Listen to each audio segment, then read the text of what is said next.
एक राजा बहुत दिनों बाद अपने बगीचे में सैर करने गया, पर वहां पहुंचकर उसने देखा कि सारे पेड़ पौधे मुरझाए हुए हैं। राजा बहुत चिंतित हुआ। वो इसकी वजह जानने के लिए सभी पेड़ पौधों से एक एक करके सवाल पूछने लगा। सबसे पहले उसने ओक के पेड़ से पूछा, तो ओक के पेड़ ने बताया वह मर रहा है क्योंकि वह देवदार जितना लंबा नहीं है। राजा ने देवदार की ओर देखा तो उसके भी कंधे झुके हुए थे क्योंकि वह अंगूर की बेलों की तरह फल पैदा नहीं कर सकता था, और अंगूर की बेल इसलिए मरी जा रही थी कि वह गुलाब की तरह खिल नहीं पाती थी।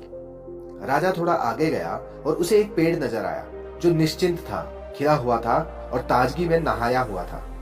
राजा ने उससे पूछा, बड़ी अजीब बात है, मैं पूरे बाग में घूम चुका, लेकिन एक से बढ़कर एक ताकतवर और बड़े पेड़ दुखी बैठे हैं, लेकिन तुम इतने प्रसन्न नजर आ रहे हो, ऐसा कैसे संभव है?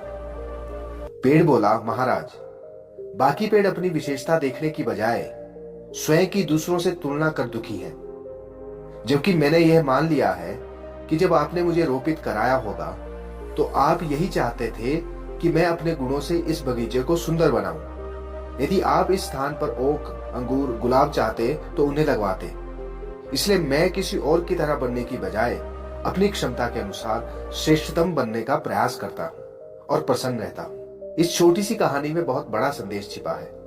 हम अक्सर दूसरों से अपनी तुलना कर स्वयं को कम आंकने की गलती कर बैठते हैं। दूसरों की विशेषताओं से प्रेरित होने की बजाय हम अफसोस करने लगते हैं कि हम उन जैसे क्यों नहीं हैं। हमें यह याद रखना चाहिए कि सभी व्यक्ति अलग हैं और सभी की विशेषताएं अलग हैं। हम जैसे हैं वैसे ही अस्तित्व हमें चाहता है। हम सभी में कुछ ऐसी खूबियां हैं जो अन्य लोगों में नहीं है।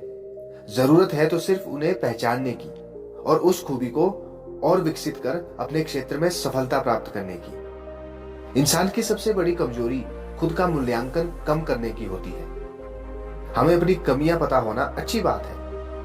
इनसे हमें यह पता चलता है कि हमें किस क्षेत्र में सुधार करना है, मगर अपनी कमियों पर इतना ध्यान भी ना दें कि आप में हीन भावना आ जाए। हमेशा अपने गुणों, अपनी योग्यताओं पर ध्यान केंद्रित करें। यह जान लें कि आप जितना समझते हैं आप उससे कहीं बेहतर हैं।